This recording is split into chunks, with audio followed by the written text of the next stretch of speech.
Morning बेटा, शुरू किया जाए। तो आज ज्योग्राफी का एक महत्वपूर्ण हिस्सा है बेटा। सिलेबस में इसका स्थान भले ही कम हो, लेकिन नंबर ऑफ क्वेश्चंस यहाँ से ज़्यादा हैं। जैसे वर्ल्ड ज्योग्राफी, ज्योग्राफी में हम लोग दो चीज़ पढ़ते हैं ना बेटा।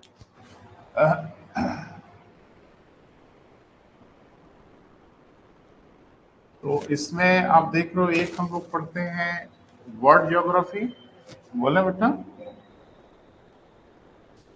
और एक हम लोग पढ़ते हैं इंडियन ज्योग्राफी। अब कंपटीशन में दोनों से क्वेश्चन पूछे जाते हैं, दोनों से मिला के पूछे जाते हैं। सिलेबस बड़ा है वर्ल्ड ज्योग्राफी का, यानी पढ़ने के लिए इसमें टाइम ज़्यादा लगता है। इंडियन ज्योग्राफी में भी समय लगेगा, लेकिन वर्ल्ड ज्योग्राफी जितना नहीं लगेगा, कम लगेगा। लेकिन आप तो कंपटीशन में नोटिस किए होंगे कि जो ज़्यादातर क्वेश्चन पूछे जाते हैं वो इंडियन ज्योग्राफी से पूछे जाते हैं। अगर आप बात करें तो 4:6 का या 3:7 का रेशियो रहता है। कभी कभी ये रेशियो बदल भी देते हैं, मैंने कभी कभी वर्ल्ड ज्योग्राफी ही कस के पूछने लगते हैं। तो ये नहीं आप डिमार्केट करेंगे कि नहीं नहीं किसी का क्वेश्चन कम है या किसी का क्वेश्चन ज्यादा है, पढ़ना है सबको भैया। और दूसरा ये कि अगर वर्ल्ड ज्योग्राफी अच्छे से नहीं पढ़े हैं तो इंडियन ज्योग्राफी भी समझ में नहीं आएगी। तो इंडियन ज्योग्राफी भी पढ़ना ही है, वर्ल्ड ज्योग्राफी भी पढ़ना है। और मेंस में भी दोनों से क्वेश्चन आते हैं, इंडियन ज्योग्राफी से भी आते हैं और वर्ल्ड ज्योग्राफी से भी आते हैं। तो कस के पढ़ना है बेटा, है ना। हाँ, इंडियन ज्योग्राफी में कुछ फैक्चुअल चीज़ें ज़्यादा हैं, तथ्यात्मक चीज़ें भी ज़्यादा हैं, वह भी आपको पढ़ना है। अवधारणात्मक चीज़ें हैं वो हम कोशिश करेंगे बेटा आपको पूरा समझाएं। लेकिन फैक्ट हम कोशिश करेंगे ज़्यादा से ज़्यादा कवर करें, लेकिन तथ्यों की कोई सीमा नहीं है बेटा। वो अंतहीन प्रक्रिया है, तो उस पर आप भी सपोर्ट करिएगा, हम भी कोशिश करेंगे। बहरहाल तो आज हम लोग शुरुआत कर देते हैं बेटा इंडियन ज्योग्राफी, और आखिरी सेगमेंट है, इसके बाद हम लोग फिनिश करेंगे।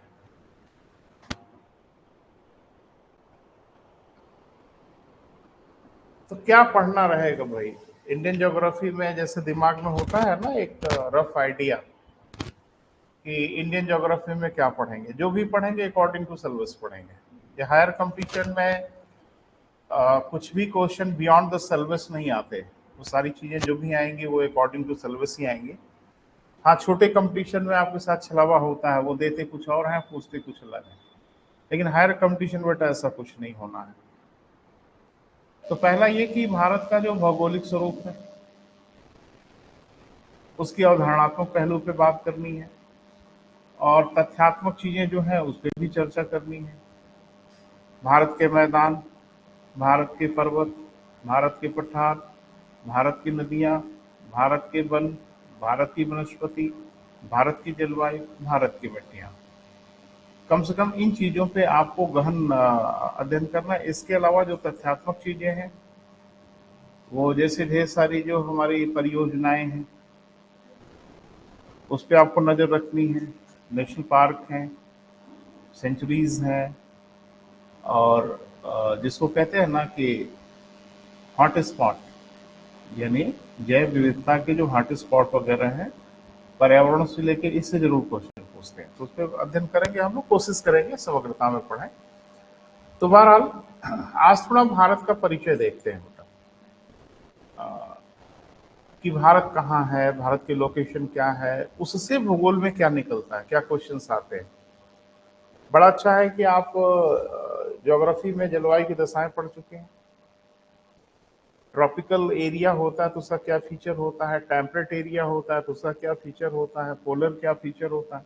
तो अच्छा ही है कि ये सब हम पढ़ चुके हैं, अलग से आपको बताना नहीं है। लेकिन पहले देखते हैं कि भारत है कहाँ, भारत की भौगोलिक स्थिति कहाँ है, और भारत की भौगोलिक स्थिति से क्वेश्चन क्या क्रिएट हो सकते हैं।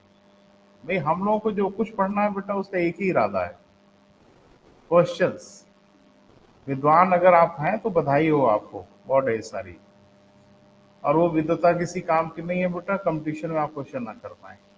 तो हम लोगों का प्राइम टारगेट है बेटा कि उन इलाकों से क्वेश्चन को खोजना, क्रिएट करना। या उस पर विजन रखना कि यहाँ से क्वेश्चन क्या पूछा जा सकता है, कैसे पूछा जा सकता है। अगर वो डायमेंशन आपका बेहतर है तो पढ़ तो दुनिया ही रही है, बता नहीं दुनिया पा रही है, बता वो पा रहे हैं जिनका विजन क्लियर है क्या पूछना है। तो थोड़ा देखते हैं बेटा कि भारत है कहाँ।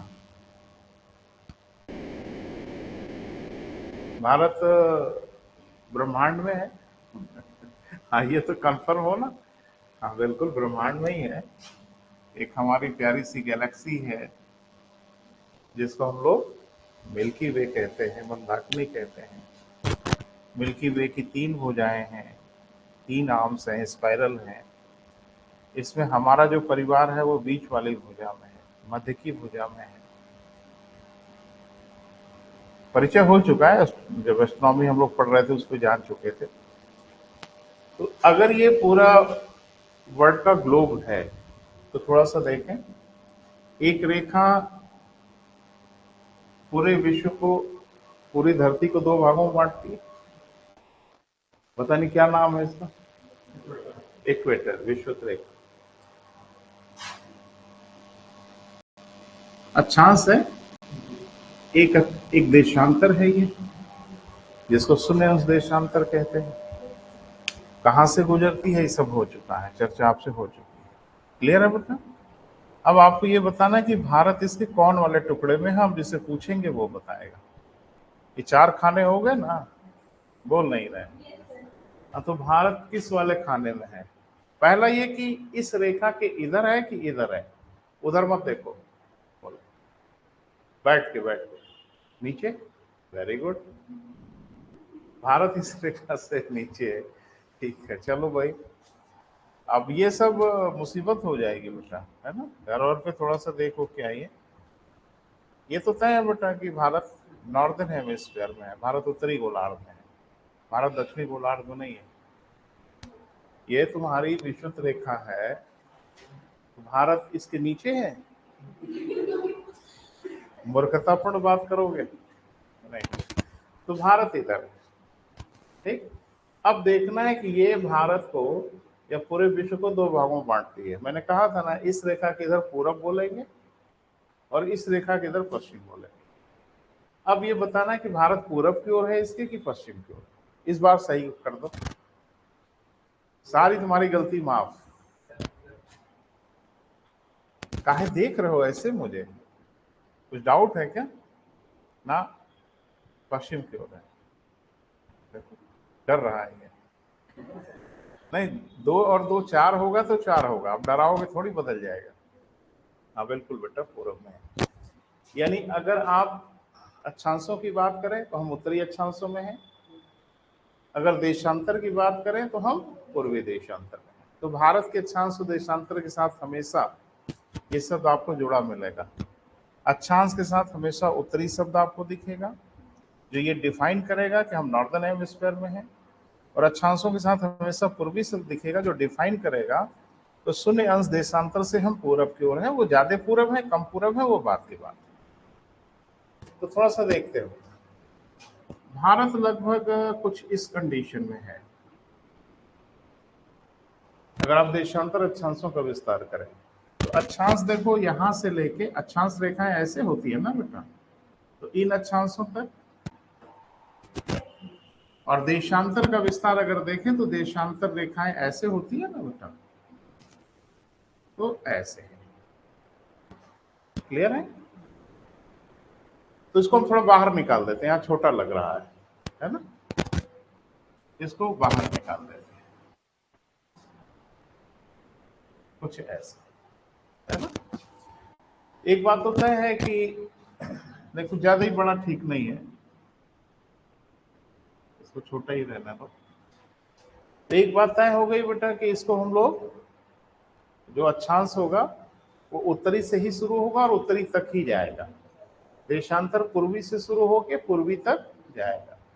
तो थोड़ा सा मदद अगर कर दें तो बड़ा अच्छा है। कहां से कहां तक है देशांतर, अक्षांश, जो भी याद हो। जोर से बोलिए, लिखना है और पूरी दुनिया देख रही है। इसका इसका बताइए। हाँ पूरा बोलिए। 8 डिग्री 4 मिनट क्या? नॉर्थ, उत्तरी अक्षांश से लेके कहां तक बेटा?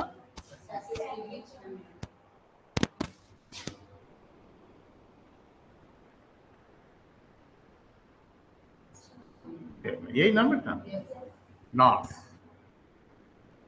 मैंने कहा ना कि अक्षांशों के साथ हमेशा हमारे यहाँ उत्तरी लगेगा, लेकिन ध्यान रखना ये रेखा इसकी बात हो रही है, ठीक है? कोई बिंदु नहीं है, वो रेखा की बात हो रही है। ये भी एक रेखा की बात हो रही है, इसकी बात करो। याद है ना? कंफर्म? हमको भी याद है। 68 डिग्री इसके साथ क्या लगेगा बेटा? ईस्ट। पूरब है ना ये? 97 25 ईस्ट।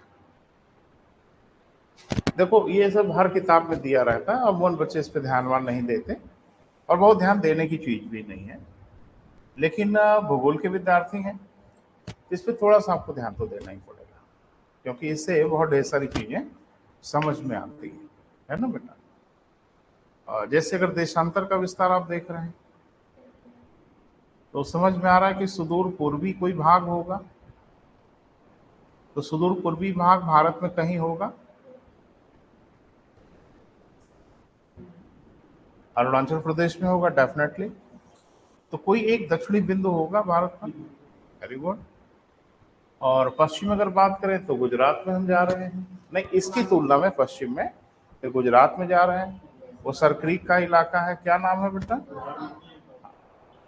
ये सब खूब रटे हो ना, एक नहीं आएगा, ठीक है? इधर आए, मुख्य भूमिका सुदूर दक्षिणी बिंदु जो है कुमारी अंतरीप या केप कैमरून है, किस प्रदेश में है? तमिलनाडु में। Very good. और सुदूर उत्तरी जो विस्तार है भारत का, ये कोई जगह होगी, इंदिरा कॉलोनी, ठीक है? अगर आप देशांतर का ही विस्तार देखें तो लगभग 30 देशांतर का डिफरेंस दिख रहा है, 30 से थोड़ा कम है। अगर वो 98-7 होता, 97-25 है, 25 मैंने 97.5 कह लो मोटा मोटा, तो अगर वो 98 होता लगभग, तो 30 देशांतर का डिफरेंस होता। ज्योग्राफी में आपने पढ़ा है कि लगभग 15 देशांतर पे एक टाइम जोन बनाना पड़ता है, तो जाहिर सी बात है कि हमारे यहाँ अगर बीच में कहीं 15 देशांतर का डिफरेंस दिख गया, यानी जो भी टाइम जोन आपने भारत का माना हो, वहां से अगर 15 देशांतर आगे बढ़ने पर वो रेखा फिर भारत में मिले, तो भारत में 2 टाइम जोन बनाना पड़ेगा। बोल नहीं रहे आप? अगर हम मान लो यहाँ के ही समय को भारत का समय माने, तो इससे 15 देशांतर अगर हम आगे बढ़ेंगे तो इलाका भारत में ही पड़ जाएगा। बोल नहीं रहे? अरे 30 देशांतर का डिफरेंस है, नहीं समझ पा रहे हो? जैसे मान लीजिए कि हम 70 को मान लेते, 70 अंश पूर्वी देशांतर को भारत की समय रेखा मान लेते, तो अब जाहिर सी बात है कि उसमें अगर 15 जोड़ो तो 85 हो जाएगा, 85 डेफिनेटली फिर भारत में आएगा। और आपको पता है कि 15 देशांतर पे एक समय जोन बनाना ही होगा, क्योंकि 15 देशांतर पे 1 घंटे का डिफरेंस आता है। क्लियर है बेटा? बोल नहीं रहे? तो कम से कम 2 टाइम जोन भारत में हो जाता। इस समस्या से बचने का एक रास्ता हम लोगों ने ढूंढ लिया कि भारत एक ही समय जोन से काम चला ले, इसलिए हमने कहा कि भाई इन दोनों के लगभग बीच में भी हो जाए और उस प्रॉब्लम से भी बच जाए। और वो प्रॉब्लम हुई हम लोगों की सॉल्व ऐसे कि ऐसे मत लिखो, 30 मिनट पूर्वी दिशा, 82.5 माने यही होता है। तो हमने भारत की मानक समय रेखा मान लिया। अब इससे फायदा ये हो गया कि अगर इसमें से 15 घटाओ तो भी भारत के बाहर निकल जाएंगे। गुजरात को उधर चले जाएंगे पश्चिम की ओर, और इसमें अगर 15 हम लोग जोड़ें तो 97-30 हो जाता है, बोले तो भी हम अरुणाचल के आगे निकल जाएंगे, उस बाध्यता से भी बच गए और हमारा काम भी चल गया। हाँ, लेकिन इसका एक दुष्परिणाम जरूर है। दुष्परिणाम यह है कि यहां से अगर भारत का समय निर्धारित हो रहा है, सपोज करें, तो ये एक्चुअल हर जगह वो समय नहीं होता, और यहां से बड़े अच्छे अच्छे क्वेश्चन पूछे जाते हैं फैब्रिकेट करके, क्रिएट करके, कि अगर भारत की मानक समय इतना है तो अरुणाचल में वास्तविक समय क्या होगा। मानक समय और वास्तविक समय ये दोनों अलग अलग समय होते हैं। यहाँ अगर देशांतर वगैरह याद है तो आपकी मदद कर देगा, जोड़ घटा के हम बता देंगे। एक बात होता है कि लगभग 15 डिग्री उधर और लगभग 15 डिग्री इधर, या मोटा मोटा आप कहें कि लगभग 1 घंटे का अंतर उधर और 1 घंटे का अंतर इधर। बोल नहीं रहे बेटा, ये देशांतर के विस्तार अगर आप देख रहे हैं तो 30 देशांतर है, लगभग 30 देशांतर है ना बेटा। और आपको पता है कि एक देशांतर पे 4 मिनट का डिफरेंस होता है, तो 30 गुणे 4 कर दिए और बटे 60 कर दिए, बोले सॉरी 40 का भी, तो ये आ जाएगा आपका 2 घंटे का डिफरेंस। एक नहीं, 2 घंटे का लगभग है, पूरा 2 घंटा कहाँ है, क्योंकि पूरा 30 डिग्री का डिफरेंस भी तो नहीं है, लेकिन लगभग 2 घंटे का डिफरेंस आ रहा है। कहां से कहां के बीच में बेटा, इबुथु और यहाँ सर क्रीक के इलाके में 2 घंटे का डिफरेंस हो रहा है। और 2 घंटे का डिफरेंस मजे का डिफरेंस होता है, वो ये कि 8 को 10 कहना होगा या 10 को 12 कहना होगा। बोल नहीं रहे, इसका मतलब है कि अगर हम यहाँ का समय लेते तो भारत में ठीक उसी समय कहीं 2 घंटे का आगे का समय हो रहा होगा, तो हम लोगों ने बीच का समय लिया। इसका फायदा ये हो गया कि 1-1 घंटे का डिफरेंस से मैनेज हो जा रहा है। यानी जब हम कह रहे हैं भारत में 10 बजा, तो वास्तव में गुजरात में 9 बज रहा है, अरुणाचल में वास्तव में 11 बज रहा है, लेकिन वास्तव में जो भी बजे बजता रहे, भारत सरकार ने जो कहा है वही हर जगह बजेगा, वो एक्चुअल टाइम नहीं होता बेटा। हम लोग तो लगभग नज़दीक हैं, 82.5 के आसपास है, तो हम लोगों का समय लगभग लगभग उसके करीब है, थोड़ा सा ही डिफरेंस होगा। लेकिन अरुणाचल वगैरह में और गुजरात में मजे का डिफरेंस है। जैसे इधर जो रहते हैं वो बाय द वे अगर अरुणाचल या गुजरात में चले जाएं तो समय देख के अंदाजा लगाना मुश्किल हो जाएगा, गड़बड़ा जाएंगे। जैसे हम लोग समय देख के अंदाजा लगाते हैं ना, 12 बज गया होगा, 2 बज गया होगा, वहां गड़बड़ा जाएंगे। क्लियर है बेटा। और जाहिर सी बात है, जब हमारे यहाँ सूर्योदय होगा उसके 1 घंटे पहले अरुणाचल में सूर्योदय हो चुका होता है, और जब हमारे यहाँ सूर्योदय होता है उसके लगभग 1 घंटे बाद गुजरात में सूर्योदय होता है। और जाहिर सी बात है सूर्यास्त का भी यही क्रम होगा, जहां पहले सूर्योदय होगा वहां पहले सूर्यास्त होगा, यही एक बार घेर लिया। छोटी छोटी चीजें हैं बेटा, और आप तथ्य के पीछे पड़े रहते हो। उसने 4 शहरों का नाम दिया भारत के, और कहा कि सबसे पहले सूर्यास्त कहाँ होगा, और आप गुजरात और अरुणाचल रट के बैठे थे। तो गुजरात और अरुणाचल ही तो नहीं है ना भैया, बहुत से शहर हैं।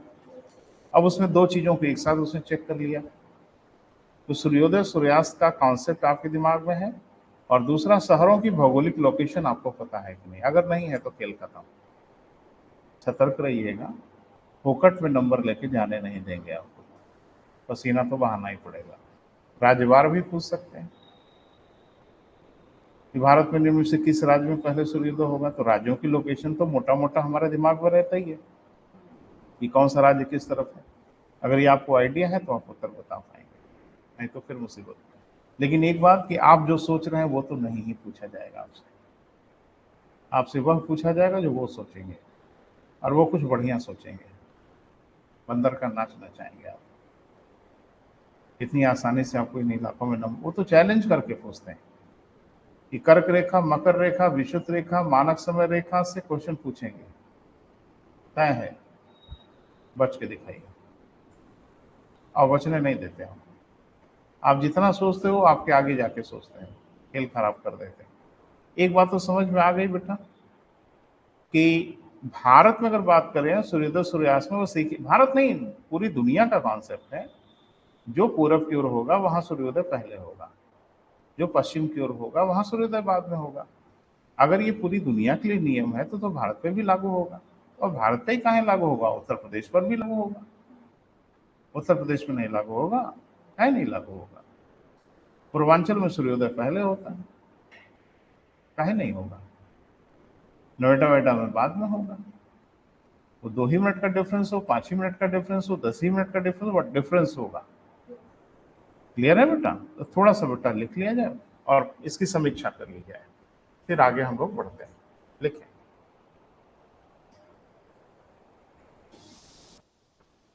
भारत उत्तरी गोलार्ध तथा पूर्वी देशांतर पर स्थित है।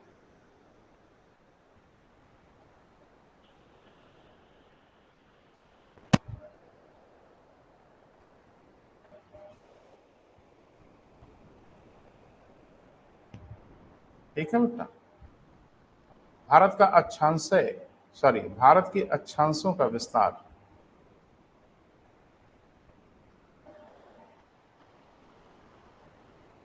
भारत के अक्षांशों का विस्तार लिखा है, उसी को लिखना होगा। 8 डिग्री 4 मिनट, मिनट मिनट समझते हैं ना बेटा? बोले 8 डिग्री 4 मिनट उत्तरी अक्षांश से लेकर 37 डिग्री 6 मिनट उत्तरी अक्षांशों तक है।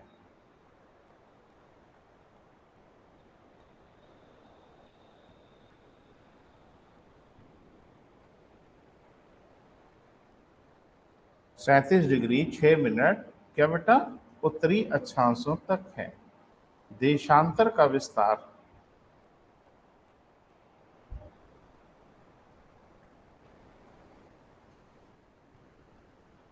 68 डिग्री 7 मिनट पूर्वी देशांतर से,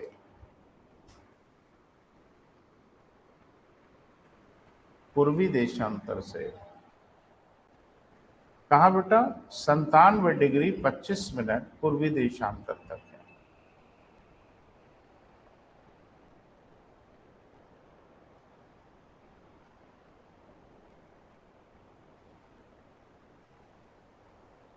ठीक है? कुछ मोटी मोटी तथ्यात्मक चीजें पहले क्लियर करो, है ना? अवधारणाओं की तरफ, अभी भारत कैसे बना, भारत का कैसे निर्माण हुआ, भारत की भौगोलिक संरचना कैसे बनी, वो बाद में। पहले थोड़ा सा जो तथ्यात्मक चीजें हैं उनको क्लियर किया जाए। क्षेत्रफल के हिसाब से अगर देखें तो भारत का विश्व में 7वां स्थान है। तो भारत से 6 बड़े राष्ट्र होंगे क्षेत्रफल के हिसाब से।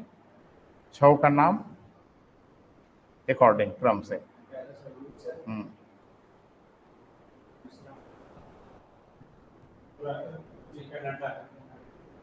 कनाडा है,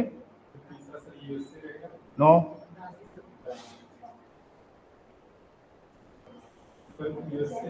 ये सब मत करिए, नुकसान हो जाएगा। हम काहे करेंगे, हम कौन होते हैं करने वाले? क्षेत्रफल बढ़ घट नहीं जाता किसी को। कौन नालायक बोल दिया ये आपसे? वहां नहीं है, ये यहाँ है। क्षेत्रफल सबका स्पेसिफाइड है, सबका क्षेत्रफल लिखा हुआ है। क्षेत्रफल बढ़ घट थोड़ी जाएगा। अरे आप लोग भी गूगल पे पूछ लो ना क्षेत्रफल, क्या सेकंड का काम था? अगर वहां यहाँ हो रहा है, गूगल पे आपको चाइना का क्षेत्रफल पूछ लेना था, गूगल पे आपको यूएसए का क्षेत्रफल पूछ लेना था, दूध का दूध पानी का पानी हो गया होता। अब चाइना को आप ये कह दें कि उन्होंने कब्जा किया हुआ है, हम नहीं जोड़ेंगे, तो दुनिया सब अपने अपने हिसाब से अगर जोड़े तब तो ठीक है। आपको भी ना जोड़े, कह दें कि उधर अरुणाचल और फलाना ढिमाका आपका इलाका नहीं है तो आप ना जोड़ें, ये सब नहीं होगा ना बेटा। तो क्या है बेटा? रशिया है, कनाडा है, ठीक है, चाइना है, यूएसए है, ब्राजील है, ऑस्ट्रेलिया है, देन इंडिया। क्लियर है बेटा? ये एक क्षेत्रफल के हिसाब से उसके बाद 7वां क्रम आता है भारत का। क्लियर है? और जनसंख्या में बताना नहीं है कि हेल्दी पोजीशन है ना, ठीक ठाक पोजीशन है। कहा जाता है टोटल वर्ल्ड पॉपुलेशन के लगभग 17.7% के आसपास जनसंख्या भारत में है। और भूभाग कितना है हमारे पास? 2.4। तो अगर भूभाग 2.4 है पूरे वर्ल्ड का, तो जनसंख्या भी 2.4 होनी चाहिए थी पूरे वर्ल्ड की पॉपुलेशन की। लेकिन क्षेत्रफल हम लोगों का 2.4 है और पॉपुलेशन लगभग 18% के आसपास है, जो तरक्की की ओर ही है। अच्छी न्यूज़ ये है कि हम तरक्की की ओर हैं। दुर्भाग्य से जनगणना हुई नहीं। 2021 में जो जनगणना होनी थी कोविड के कारण नहीं हो पाई। अगर हो गई होती तो शायद कोई दूसरा ही दृश्य होता। होगी तो दृश्य जरूर बदल जाएगा। चाइना अपनी जनसंख्या लगभग रोक के बैठा हुआ है। वहाँ वन बेबी पॉलिसी है। चाइना में वन बेबी पॉलिसी है, यानी एक पेरेंट के पास सिर्फ एक बच्चा अलाउड है। आप कहेंगे अगर मान लीजिए 2 बच्चे हो गए तो बंदूक लेके आएंगे, गिनेंगे कै लोग हैं परिवार में, तो मालूम चला कि 4 लोग हैं। तो पूछ लेंगे, एक को कम करेंगे। अब आप फैसला कर लो किसको कम होना है, डिसाइड कर लीजिए। कम वो करेंगे जरूर। वो तो बंदूक के बल पे पॉपुलेशन को कंट्रोल कर रहे हैं, और हम लोग आग्रह के बल पे कंट्रोल कर रहे हैं, निवेदन करते रहते हैं। परिवार नियोजन का कार्यक्रम, फैमिली कंट्रोल का कार्यक्रम दुनिया में सबसे पहले भारत में शुरू हुआ, और वो भी ढाके 3 पात। मैंने सिर्फ यहाँ अनुनय विनय है, क्योंकि इसमें बड़े रिलीजियस रीजन भी हैं, धार्मिक कारण है। अगर आप एक विशेष धर्म की बात करें तो उनकी धार्मिक मान्यताएं जुड़ी हुई हैं। हम किसी को गलत सही नहीं कह रहे हैं बेटा, लेकिन उनकी धार्मिक मान्यताएं हैं। हिंदू धर्म की अगर बात करें तो हिंदू धर्म में तो हम लोग हमेशा समय के हिसाब से बदलने वाले लोग रहे हैं।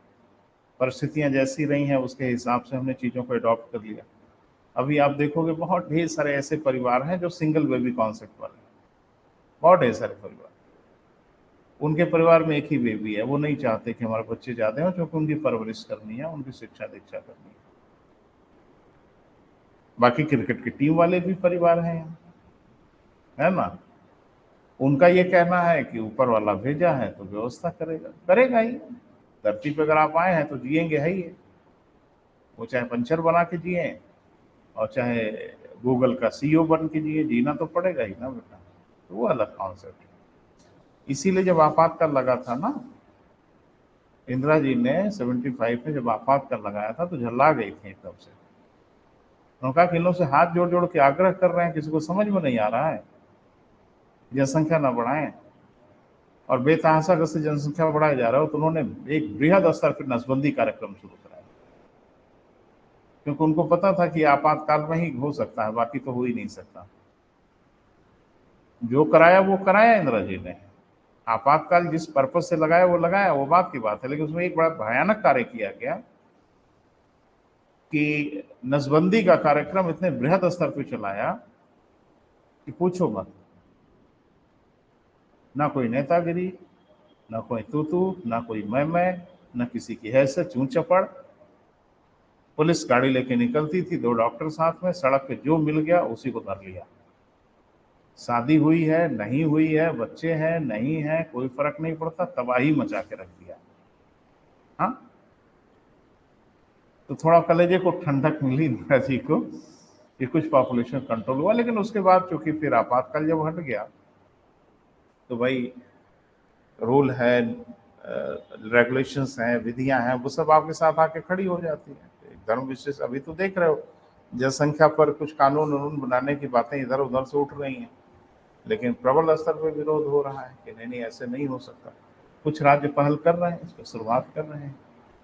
होना ही चाहिए बेटा। पॉपुलेशन बढ़ेगी, आपकी जरूरतें होंगी, डिमांड करोगे, सरकार को कोसोगे। सरकार कुछ कर रही है, सरकार क्या करेगी? सरकार ऑलमाइटी थोड़ा ही है। सर्वशक्तिमान थोड़ी है, सरकार अपने पॉकेट के हिसाब से ही काम कर सकती है ना। सरकार पास एक पिता जैसा समझो ना, एक पिता उतना ही कर सकता है बेटा जितनी उसकी आर्थिक स्थिति है। वैसे हसरत किस पिता की कम होती है, इच्छा किसी पिता की कम थोड़ी ही होती है, लेकिन उसका हाथ बंधता है तब जब उसके पास फंड की बाध्यता होने लगती है। नहीं, पिता की इच्छाएं कम थोड़ी होती हैं, किसी देश की इच्छा कम नहीं होती, लेकिन वो देश चीजों को इसलिए नहीं कर पाता कि फाइनेंशियल कुछ कंडीशंस होती है ना बेटा हर देश की। देखिए ना हमारे फाइनेंशियल कंडीशन जैसे जैसे ठीक होती जा रही है, हम तो इतने लोगों को फ्री में खाना खिलाते हैं ना बेटा, जितना बहुत ढेर सारे देशों की जनसंख्या होगी उतने लोगों को भारत फ्री में खाना खिलाता है हर महीने, उतना राशन देता है सबको फ्री में। तो पैसा हुआ है तभी तो दे पा रहे हैं। दुनिया की ढेर सारी पॉपुलेशन जितनी होगी देशों की ना, उतनी जनसंख्या को हम हेल्थ पॉलिसी दे के बैठे हुए हैं, 5 लाख तक का इलाज कराइए फ्री में। ये हो रहा है धीरे धीरे, अगर देश सक्षम होगा तो सबको हेल्थ बीमा दे देगा। आप देखोगे स्कैंडिनेवियन कंट्री में ढेर सारे देश हैं जहाँ आपको ट्रेवल करने के लिए कोई पैसा नहीं देना होता है, आपको हेल्थ के लिए कोई पैसा, कितना अच्छा है। तो जाके बैठ जाना है और जहाँ जाना है जाके उतर जाना है, आपको पैसा भी नहीं देना। सरकार अफोर्ड कर सकती है, सब कर रही है। दिल्ली में मैंने सुना है केजरीवाल महिलाओं को अफोर्ड कर पा रहे हैं, सो कर रहे हैं। सुना है कि महिलाओं को टिकट उकट नहीं लेना पड़ता, तो कल को पैसा होगा सबको कर देंगे, परेशानी क्या है, सरकारी सिस्टम है। तो ये सब बेटा चलता रहेगा। शुरुआत करें, लेकिन क्षेत्रफल के हिसाब से हमारा विश्व में 7वां स्थान है। और एक बेटा कि अगर मगर अगर कोई करे ना पढ़ाते समय, तो आज की डेट में कोई ब्लाइंड नहीं है बेटा, सब क्लियर कर लिया करो।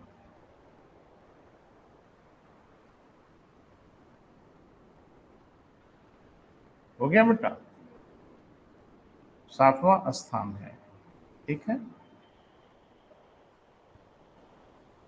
अब देखो आपको पता है चाहे ना पता हो, एक टीचर के रूप में मेरा दायित्व है कि मैं उसको लिखाऊंगा जरूर, है ना। देखिए भारत का भू क्षेत्रफल संपूर्ण विश्व के भू क्षेत्रफल के 2.4%, 4 3 है, 4 लिख लो, 2.43%। जबकि जनसंख्या संपूर्ण विश्व की जनसंख्या के लगभग 17.7% के आसपास।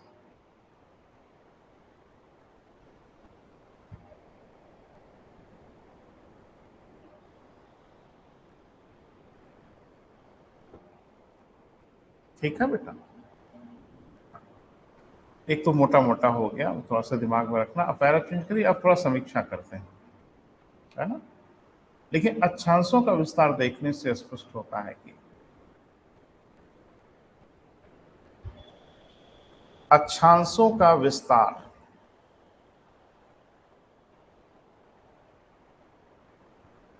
देखने से स्पष्ट होता है कि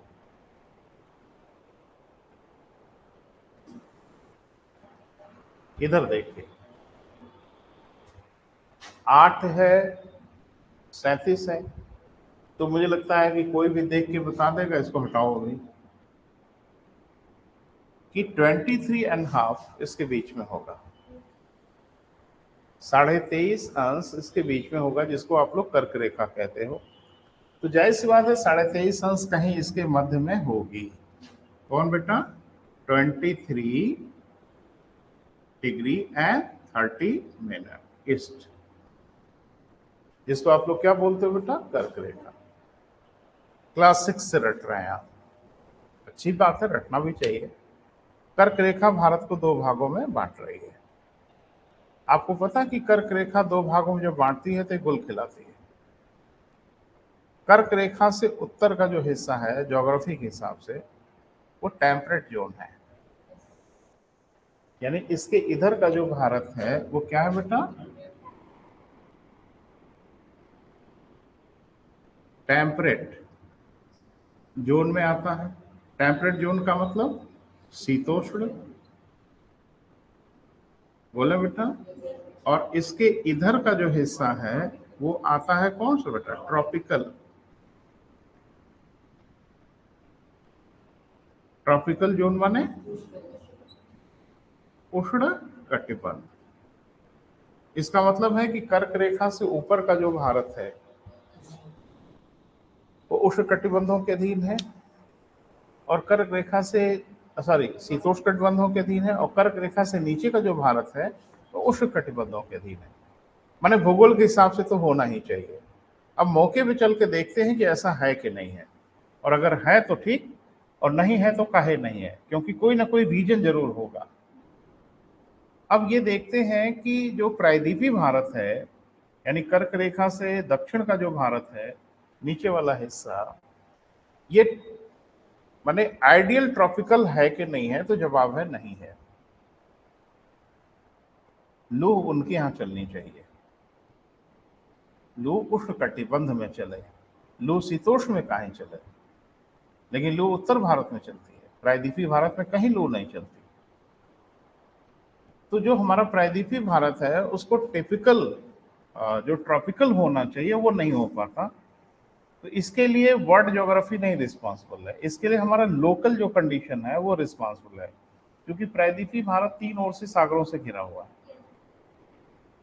इसको तीन ओर से सागरों ने घेर के रखा है, और तीन ओर से सागरों ने घेरा है, इसकी वजह से सागर अपना कैरेक्टर तो छोड़ेगा। और सागर का एक बड़ा अच्छा कैरेक्टर है कि न वो तेजी से गर्म होता है, न वो तेजी से ठंडा होता है। इसलिए जो प्रायद्वीपीय भारत है इसको जितना उष्ण होना चाहिए उतना उष्ण वो हो नहीं पाता, क्योंकि सागर उसको न्यूट्रलाइज करते रहे। ट्रॉपिकल जोन में ही एक शहर है आपका जिसको हम लोग कहते हैं बेंगलोर। कभी टीवी पे टेम्परेचर देखिए, साल भर इसका टेम्परेचर 19 से लेके 23-24 के आसपास रहता है, और ये तो लगभग एयर कंडीशन का टेम्परेचर है भाई। इसलिए बेंगलोर को हम लोग एयर कंडीशन सिटी भी कहते हैं, एयर कंडीशन सिटी है। मई के महीने में धूप में चलेंगे आपको बुरा नहीं लगेगा, तब जब तो ट्रॉपिकल है और हम लोग टेम्परेट हैं। क्लियर है बेटा? तो थोड़ा सा शुरुआत करिए। कर्क रेखा, कर्क रेखा मतलब 23.5 डिग्री नॉर्थ भारत के लगभग मध्य से गुजरती है।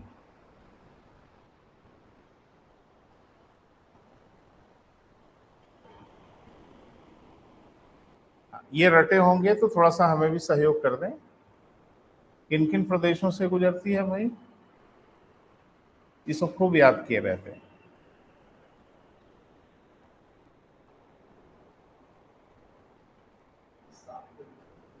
सात,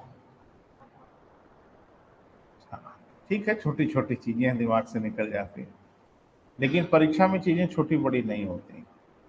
आपकी हर गलती के लिए बराबर सजा दी जाती है, वो छोटी हो चाहे बड़ी हो।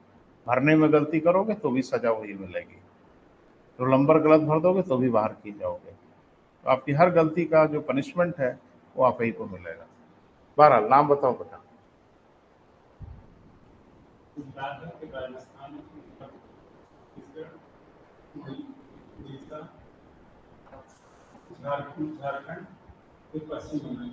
उड़ीसा भी है, उड़ीसा भी है, उड़ीसा नहीं है। इसमें इस रेखा की लंबाई सबसे कम कहाँ है?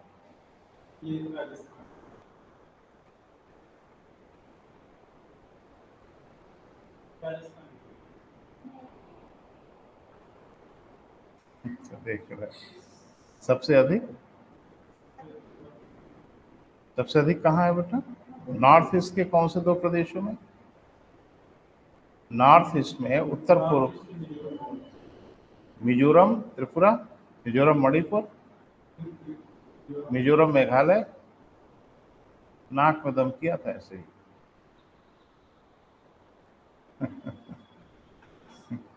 तो उत्तर पूर्व के दो राज्यों से यही पूछा इस बार नहीं, 3-4 साल पहले पूछा। वो कुछ ट्विस्ट करेंगे ना बेटा, ऐसे कैसे पूछेंगे? तो उन्होंने सिर्फ इतना सा ट्विस्ट किया कि उत्तर पूर्व के किन दो राज्यों से गुजरते, त्रिपुरा मिजोरम से। और ये नाम अगर क्लियर नहीं है तो वहाँ मेघालय दे देगा, मणिपुर दे देगा तो उसी में आप परेशान होने लगेंगे, है ना बेटा। ये थोड़ा ध्यान रखिएगा। लेकिन ये है कि मैप खोलिएगा, मैप खोल के भारत का प्राकृतिक और राजनीतिक दोनों रखिएगा। प्राकृतिक भी देखिएगा कि किस किस टेरेन से गुजर रही है, किस किस इलाके से गुजर रही है, कोई पर्वत श्रृंखला बीच में आ रही है, नहीं आ रही है, फोकस करिएगा। घेर के पूछेंगे और घेर के मारेंगे आपको। यही आप जैसा सोच रहे हैं वैसा नहीं होना है, होना है, क्योंकि आप सोचोगे कुछ और वो हमला करेंगे कहीं और से। रिवर्स देख लीजिएगा, पर्वत देख लीजिएगा, बड़े बड़े शहर देख लीजिएगा, सारे इलाके जरा देख लीजिएगा। इसमें आपको ही थोड़ा सा बेटा काम करना पड़ेगा। क्लियर है? सही बताया आपने। प्रदेश कौन कौन से हैं बेटा? गुजरात है, राजस्थान है, मध्य प्रदेश है, छत्तीसगढ़ है, झारखंड है, पश्चिम बंगाल है, त्रिपुरा है, मिजोरम। 8 प्रदेशों से होके गुजरती है। ये हम लिखवाएंगे नहीं बेटा, है ना, कोई मतलब नहीं है इसका, हमने आपको बता दिया। हाँ, मध्य से गुजरती है। ये भारत को 2 जलवायु की दशाओं में विभाजित करती है। लिख, यह भारत को 2 जलवायु की दशाओं में विभाजित करती है।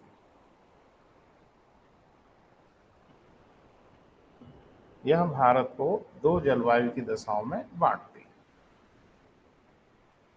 क्लियर है बेटा?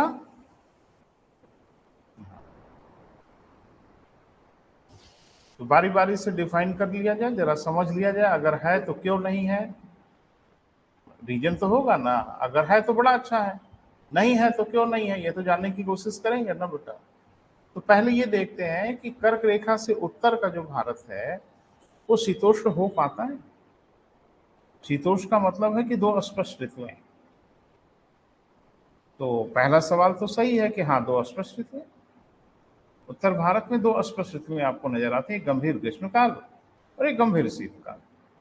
लेकिन अगर ओवरऑल देखें आप, उत्तर भारत में थ्रू आउट ईयर गर्मी ही डोमिनेट करती है।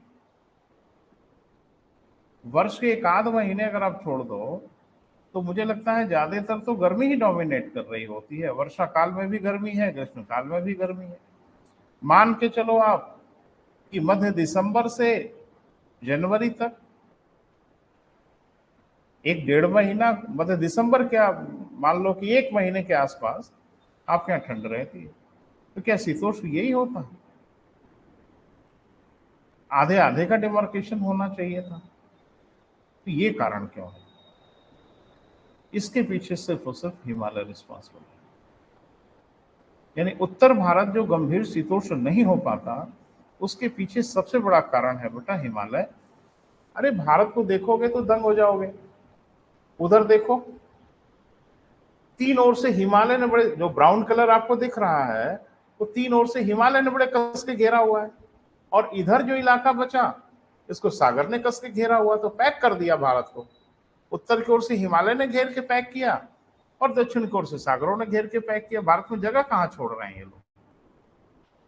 अब हिमालय की करामात यह है बेटा कि जब हमारे यहाँ शीतकाल आता है, वायुदाब की पट्टियों का खिसकाव होने लगता है दक्षिण की ओर, तो पोलर विंड बहुत आगे बढ़ आती है, ध्रुवीय हवाएं बहुत आगे बढ़ जाती हैं और भारत के उत्तरी भागों में प्रवेश करने की कोशिश करती हैं।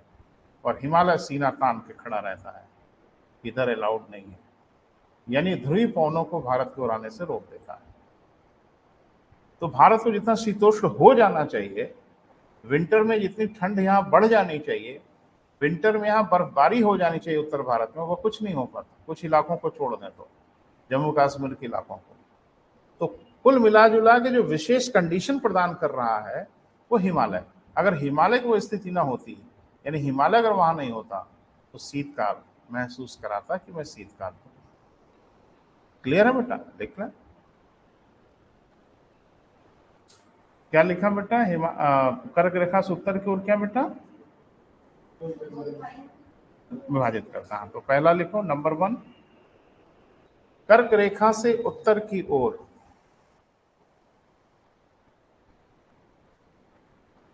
कर्क रेखा से क्या बेटा उत्तर की ओर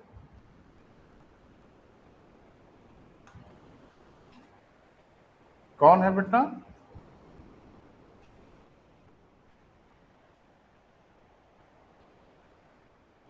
शीतोष्ण कटिबंध। कर्क रेखा से उत्तर की ओर क्या बेटा? शीतोष्ण कटिबंध। दूसरा कर्क रेखा से दक्षिण की ओर उष्ण कटिबंध। ये तो भूगोल के हिसाब से होना चाहिए था, बोले बेटा?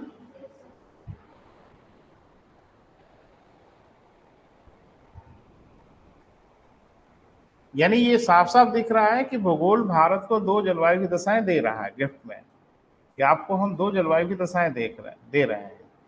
एक कर्क रेखा से दक्षिण की ओर बेटा उष्ण, और एक कर्क रेखा से उत्तर की ओर शीतोष्ण। अब ये देखते हैं कि क्या वास्तव में ऐसा हो पाया?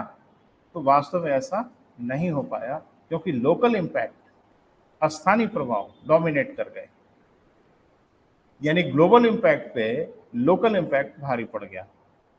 यानी प्रायद्वीपीय भारत जो उष्ण जो होना चाहिए था वो उष्ण हो नहीं पाया, उसको सागरों ने न्यूट्रलाइज किया। और उत्तर जितना गंभीर शीतोष्ण होना चाहिए उसे हिमालय ने न्यूट्रलाइज कर दिया। और भारत को जो जलवायु की दशाएं मिली हैं ये पूरी दुनिया में यूनिक है। इस तरह के 600 देशांतरों पे बहुत देश हैं, लेकिन जो विलक्षण भारत की जलवायु की दशा मिली है वो दशा पूरी दुनिया में नहीं है। इसीलिए कहते हैं कि नेचर ने भारत को एक विशिष्ट ज्योग्राफिकल पर्सनालिटी दी है, एक विशिष्ट भौगोलिक व्यक्तित्व दिया है जो दुनिया में कहीं ही नहीं है। और चूंकि भारत का जो विस्तार है बेटा, उस विस्तार में इतनी जलवायु की दशाएं मिल जाती हैं छोटे मोटे स्तर पे। हिमालय अपने आप में भारत की हर जलवायु को देता है, अपने आप में अकेले। बस हिमालय से नीचे से ऊपर की ओर चलो तो उष्ण से लेके टेम्परेट, टेम्परेट से लेके शीतोष्ण, शीतोष्ण से लेके एल्पाइन, टैगा, टुंड्रा, हर प्रकार की जलवायु मिल जाती है। इसीलिए भारत को आप देखते हैं इतनी विविधता है भारत में कि पूरे भारत को हम लोग भारतीय उपमहाद्वीप कहते हैं, इंडियन सब कॉन्टिनेंट कहते हैं। और ये प्रश्न आपसे मेंस में पूछा गया कि भारत को भारतीय उपमहाद्वीप क्यों कहते हैं। मुख्य परीक्षा का प्रश्न था, क्या लिख देते, क्या लिख के आते? लिखना तो पड़ेगा ना। तो उसके पीछे यही सब रीजन आपको बताना है कि एक विशिष्ट जलवायु की दशाएं भारत को मिल पाती है, और डेफिनेटली 200 शब्द में मैनेज कर लेंगे। ठीक है बेटा, आगे बढ़े। दो भागों में बट गया बेटा, पैरा चेंज करके जरा डिफाइन करते हैं। लेकिन भारत का उत्तरी भाग, भारत का उत्तरी भाग गंभीर शीतोष्ण कटिबंधीय दशाओं में नहीं जा पाता।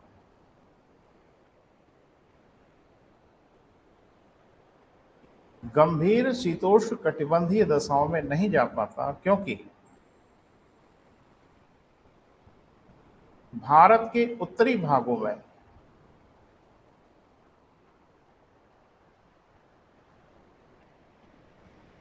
भारत के उत्तरी भागों में वर्ष भर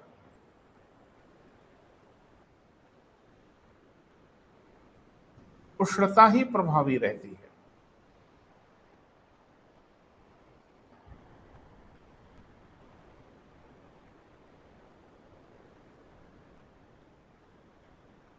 ठीक है, अब ब्रैकेट में जरूर लिख लें, कुछ महीने ही इसके अपवाद हैं, एक्सेप्शन है। कुछ महीने ही इसके अपवाद हैं। ठीक है बेटा, इसका मुख्य कारण हिमालय की अवस्थिति है। इसका मुख्य कारण क्या बेटा? हिमालय की अवस्थिति है, हिमालय की पोजीशन है।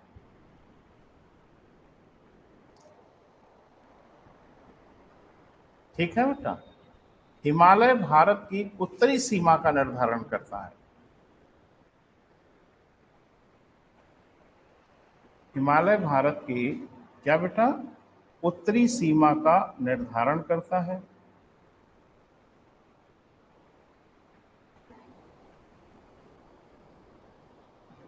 यह विश्व की सबसे ऊंची पर्वत श्रृंखला है, कोई शक? यह विश्व की सबसे ऊंची पर्वत श्रृंखला है।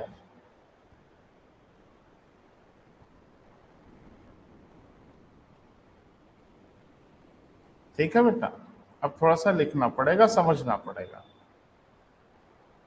मैंने आपको बताया था कि जो ध्रुवीय पवन होती है वो ठंडी होती है, चर्चा कभी हुई है। ठंडी होने के कारण भारी होती है, भारी होने के कारण थोड़ा नीचे से चलती है, यानी काफी अपर पोजीशन लेके वो नहीं चल पाती। और बस हिमालय उनके लिए तो पर्याप्त है ही, और हिमालय उनको वहीं पे रोकता है। यानी भारत के अंदर उत्तरी भागों में ध्रुवीय पवनों को प्रवेश करने ही नहीं देता, और ध्रुवीय पवनों का जब प्रवेश नहीं हो पाएगा तो शीत प्रभावी नहीं हो पाएगा। नहीं तो शीतकाल में बता तो रहा हूं बेटा, हिमालय न होता तो पूरा उत्तर भारत जम जाता विंटर्स में। लेकिन हिमालय इतना बढ़िया काम कर लेता है कि एकदम ध्रुवीय पवनों को वहीं का वहीं रोक लेता है, और जो शीतोष्ण का प्रभाव होना चाहिए हमारे ऊपर वो नहीं हो पाता। तो थोड़ा सा बेटा डिटेल में चलते हैं, लिखें। शीतकाल में, शीतकाल किधर बेटा? उत्तरी गोलार्ध की बात हो रही है। शीतकाल दोनों गोलार्ध में कॉमन नहीं होता, यानी उत्तरी गोलार्ध में, ब्रैकेट में लिख लेना, उत्तरी गोलार्ध शीतकाल में वायुदाब की पट्टियों का खिसकाव दक्षिण की ओर हो जाता है।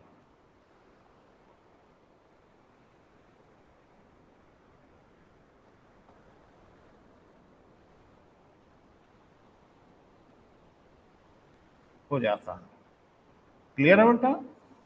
ध्रुवीय पवनें निम्न अक्षांशों तक चलने लगती हैं। ध्रुवीय पवनें निम्न अक्षांशों तक चलने लगती हैं।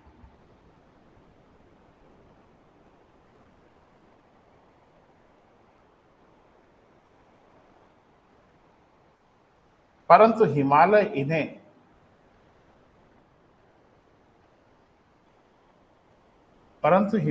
इन्हें उत्तरी भारत में प्रवेश नहीं करने देता। परंतु हिमालय इन्हें उत्तरी भारत में प्रवेश नहीं करने देता, जिसके कारण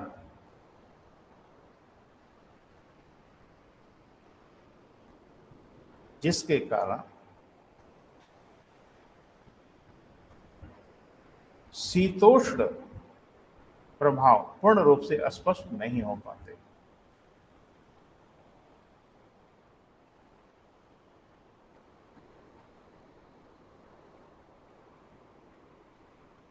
तथा शीतकाल में उत्तरी भारत गंभीर शीत के प्रभाव में नहीं आ पाता।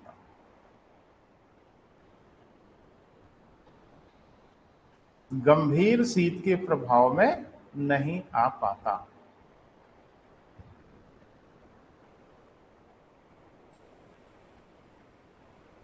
हो गया बेटा? अब पैरा चेंज कर लो, थोड़ा दूसरे को भी समझते हैं।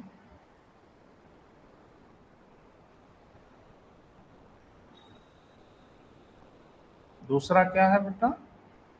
उष्णकटिबंध, है ना? लिखें। कर्क रेखा से दक्षिण की ओर भारत उष्णकटिबंधीय क्षेत्रों में माना जाता है।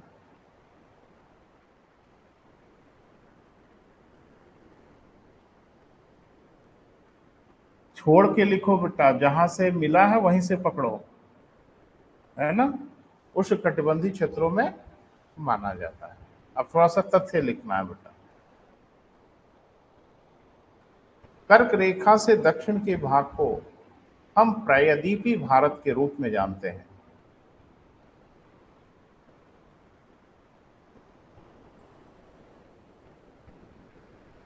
कर्क रेखा से दक्षिण के भाग को हम किस रूप में बेटा? प्रायद्वीपीय, पेनिनसुलर इंडिया, प्रायद्वीपीय भारत के नाम से जानते हैं, जिसमें मुख्य भूमि की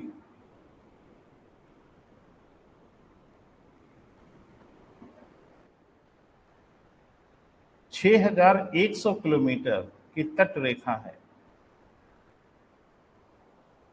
मुख्य भूमि की कितनी बेटा? 6100 किलोमीटर की क्या है बेटा? तट रेखा है, कोस्टल लाइन है, बहुत हैंडसम है बेटा। 6000 किलोमीटर की सारी हमारी तटरेखा ही है भारत की मुख्य भूमि की। द्वीपों को छोड़ दो, अगर द्वीपों की तटरेखा को भी जोड़ लें तो लगभग 7500 किलोमीटर की हमारी कोस्टल लाइन बनती है ना बेटा। एक तथ्य है, वहीं लिख लो। यदि द्वीपों की तटरेखा को शामिल कर लें तो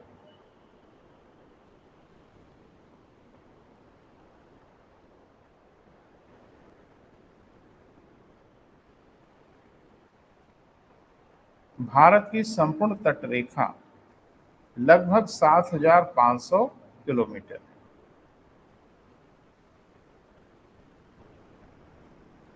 तो द्वीपों की तटरेखा भी तो बता ही सकते हो अलग से, लगभग 1400 किलोमीटर। क्लियर है बेटा? लिखें, प्रायद्वीपीय भारत तीन ओर से सागरों से घिरा है। प्रायद्वीपीय भारत तीन ओर से किससे बेटा? सागरों से घिरा है।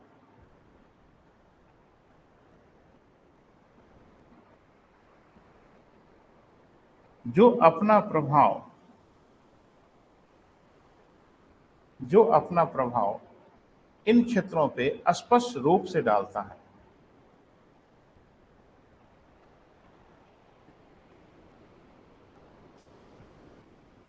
तो क्या है बेटा प्रभाव?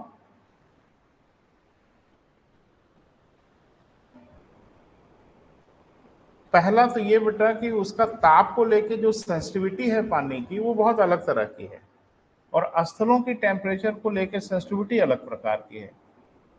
जब आप वर्ल्ड ज्योग्राफी पढ़ रहे थे, हम आपसे बात कर रहे थे, तो मैंने बताया था कि स्थल तेजी से गर्म होते हैं, तेजी से ठंडे होते हैं, क्विक रिस्पॉन्स करते हैं। पानी का रिस्पॉन्स बहुत धीरे धीरे होता है। हाँ, पानी ज्यादा टेम्परेचर को लेता है। आपने पढ़ा है कि जल का एल्बिडो 2 से 3% होता है, अगर याद हो तो। इसका मतलब है सबसे ज्यादा उष्मा वही ग्रहण करता है। लेकिन उसमें समस्या यह है कि सूर्य की किरणें लगभग 200 मीटर अंदर तक चली जाती है, 183 मीटर तक। तो टेम्परेचर डिस्ट्रीब्यूट हो जाता है काफी अंदर तक, इसलिए क्विक रिस्पॉन्स नहीं कर पाता। पूरा पानी गर्म होगा तब तो टेम्परेचर इनहेंस होगा। स्थल का क्या है कि सूर्य की किरणें सरफेस पे ही रह जाती है, इसे रिस्पॉन्स तेजी से आता है ना बेटा? लिख लें, स्थलों का यह गुण होता है कि वह तेजी से गर्म तथा तेजी से ठंडे होते हैं।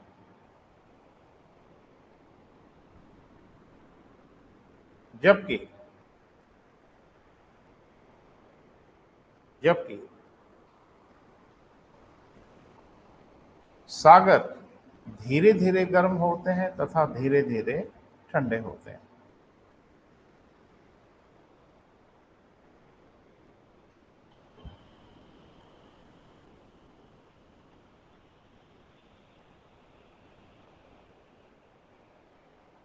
इसलिए सागर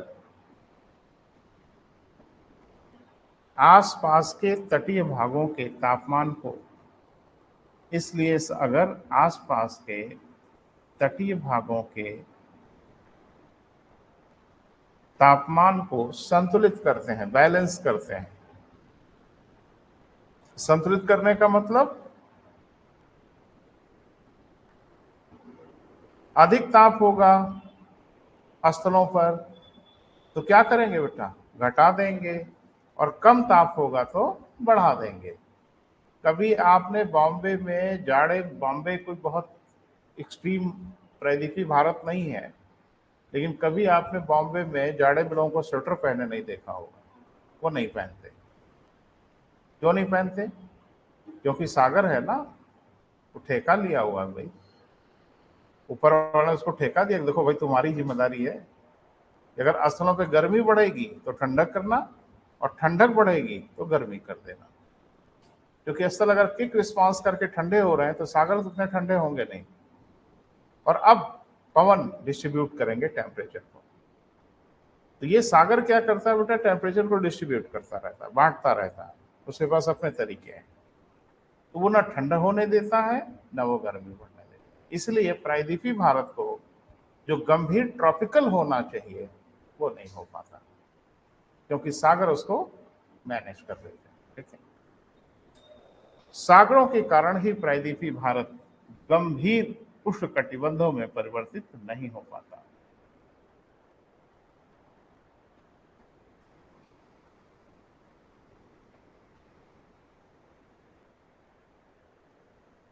पैरा चेंज करें, पैरा चेंज करिए, लिखिए हिमालय तथा सागरों की विशिष्ट स्थिति के कारण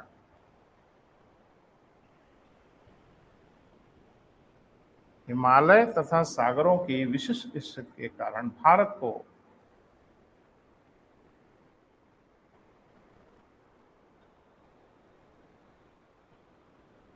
एक विशिष्ट भौगोलिक व्यक्तित्व मिला है। भारत को एक विशिष्ट भौगोलिक व्यक्तित्व, स्पेशल ज्योग्राफिकल पर्सनैलिटी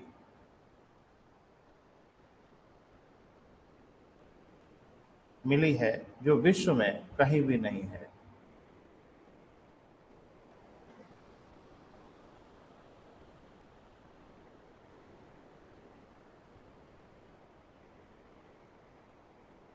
ये भारत की जो जलवायु है विशेष तरह की, उसके पीछे दो बड़े कारण हैं बेटा।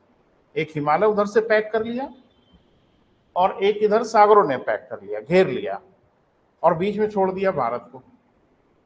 अब वो जितनी भी आफत आती है ना, विपत्ति आती है ना, ये झेलते रहते हैं और भारत को उस विपत्तियों से प्रोटेक्ट किए रहते हैं, सुरक्षित किए रहते हैं।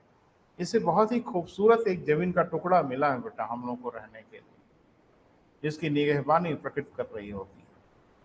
एक तरफ से हिमालय पहरेदारी कर रहा होता है, एक तरफ से सागर टेम्परेचर को न्यूट्रलाइज कर रहे होते हैं। लेकिन अगर पूरे भारत को आप देखें ओवरऑल, तो पूरे भारत में उत्तर से लेकर दक्षिण तक की मैं बात कर रहा हूं, पर्वतीय क्षेत्रों को अगर छोड़ दें तो पूरे भारत में अगर आप देखोगे तो साल भर उष्णता ही डोमिनेट करती है, गर्मी ही प्रभावी रहती है। देख के लगता नहीं कि भारत एकदम टिपिकल दो जलवायु की दशाओं में है। मैंने कहा ना, कुछ महीनों को अगर आप छोड़ दें तो आप यहाँ से चलोगे और पहुंच जाओगे दक्षिण तक, आपको समझ में ही नहीं आएगा कि कुछ टेम्परेचर भी चेंज हो रहा है क्या।